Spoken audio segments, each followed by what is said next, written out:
Mutual fund ಮತ್ತು ಷೇರುಗಳಲ್ಲಿ ಯಾವ ರೀತಿ ತೆರಿಗೆಯನ್ನು ಕಟ್ಟಬೇಕು ಅಂತ ಹೇಳಿದ ಮೇಲೆ ಯಾವ ರೀತಿ ಫಿಕ್ಸಡ್ ಡಿಪಾಸಿಟಿಗೆ ತೆರಿಗೆಯನ್ನು ಕಟ್ಟಬೇಕು ಅಂತ ವಿವರಣೆ ಕೊಡ್ತಾ ಇದ್ದೇನೆ.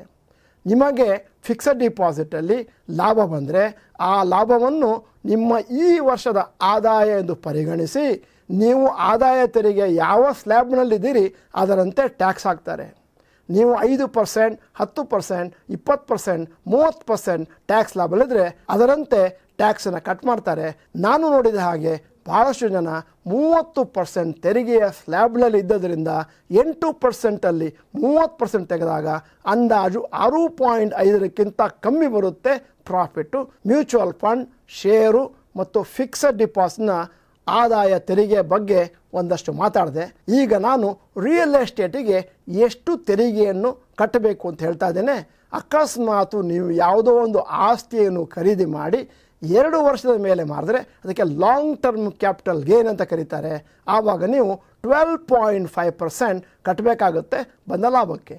ಅಕಸ್ಮಾತು ನೀವು ರಿಯಲ್ ಎಸ್ಟೇಟಲ್ಲಿ ಸೈಟು ಅಥವಾ ಮನೆಯನ್ನು ಕೊಂಡುಕೊಂಡು 2 ವರ್ಷದ ಒಳಗೆ ಮಾಡಿಕೊಂಡ್ರೆ ಬಂದ ಲಾಭದಲ್ಲಿ 20%ಅನ್ನು ತೆರಿಗೆಯಾಗಿ ಕಟ್ಟಬೇಕಾಗುತ್ತೆ. ಷೇರು ಮಾರುಕಟ್ಟೆಯಲ್ಲಿ ಮ್ಯೂಚುವಲ್ ಫಂಡ್ಗಳಲ್ಲಿ ಹಣವನ್ನು ಹಾಕಬೇಕಾದ್ರೆ ನೀವು ನಿಮಗೆ ಕೇಳಬೇಕಾದಂಥ 5ನೇ ಪ್ರಶ್ನೆ, do I need to monitor after investing?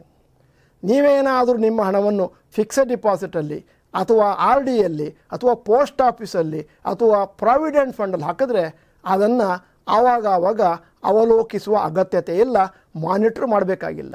ಆದರೆ ನೀವು ಷೇರಿನಲ್ಲಿ ಮ್ಯೂಚುವಲ್ ಫಂಡಲ್ಲಿ ಹಣವನ್ನು ಹಾಕಿದಾಗ ಅದರ ಫಂಡಮೆಂಟಲ್ ಅನಾಲಿಸಿಸ್ ಮಾಡಬೇಕಾಗತ್ತೆ. 3 ತಿಂಗಳಿಗೊಮ್ಮೆ ಒಂದು ಟ್ಯಾಬ್ಲರ್ ಕಾಲಮ್ ಹಾಕ್ಕೊಂಡು ಈ ಷೇರು ಮುಂದಕ್ಕೆ ಹೋಗ್ತಾ ಇದೆಯೋ, ಈ ಮ್ಯೂಚುವಲ್ ಫಂಡ್ ಮುಂದಕ್ಕೆ ಹೋಗ್ತಾ ಇದೆಯೋ, ಹಿಂದಕ್ಕೆ ಹೋಗ್ತಾ ಇದೆಯೋ, ಯಾವ ಕಾರಣಕ್ಕೆ ಮುಂದಕ್ಕೆ ಹೋಗ್ತಾ ಇದೆ ಅದನ್ನು ತಿಳ್ಕೊಬೇಕಾಗತ್ತೆ. ಮತ್ತು ಪ್ರಾಫಿಟ್ ಲಾಸ್ ಅಕೌಂಟ್ ನೋಡಬೇಕಾಗತ್ತೆ ಷೇರುಗಳಲ್ಲಿ. ಮತ್ತು ಬ್ಯಾಲೆನ್ಸ್ ಶೀಟನ್ನು ಕೂಡ ನೋಡಬೇಕಾಗುತ್ತೆ.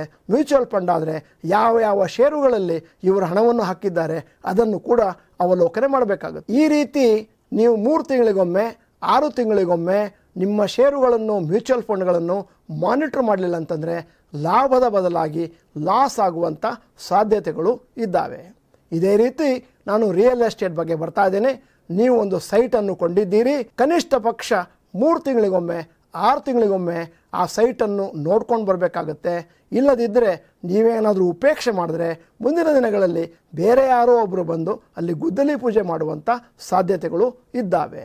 ಆದ್ದರಿಂದ ಯಾವುದೇ ಹಣವನ್ನು ಹಾಕಿದ್ರೂ ಕೂಡ ನೀವು ಅದನ್ನು ಮಾನಿಟ್ರ್ ಮಾಡಬೇಕೇ ಬೇಡವೇ ಅನ್ನುವಂಥ ವಿಚಾರವನ್ನು ಕೂಡ ಅವಲೋಕಿಸಬೇಕಾಗತ್ತೆ, ಯೋಚನೆ ಮಾಡಬೇಕಾಗತ್ತೆ.